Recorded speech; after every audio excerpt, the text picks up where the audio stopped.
பக்கவயல் கிராமத்தில் அமைந்து அருள் பாலித்து வரும் அருள்மிகு ஸ்ரீ அடைக்கலம் காத்த ஐயனார் ஸ்ரீ குறுந்தடி காளியம்மன் திருக்கோவிலில் இருந்து தெய்வீக மணியோசை ஒலிக்கும் நேரம்.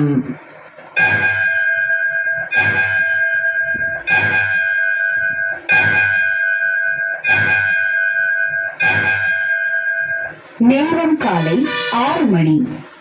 அக்டோபர் மாதம் 4ஆம் தேதி வெள்ளிக்கிழமை. புரட்டாசி மாதம் 18ஆம் தேதி வெள்ளிக்கிழமை. எல்லாம் வல்ல இறைவன் திருவருளால் நாம் நம் பகுதியை சுத்தமாக வைத்திருக்கவும் இயற்கையை பேணி பாதுகாக்கவும் மற்றும் அனைவருக்கும் ஈரமானமும் மங்களமும் சாந்தியும் நிலைத்த நீதியும் வாய்க்க எல்லாம் வல்ல இறைவன் திருவடி பணிந்து வேண்டுகிறோம்.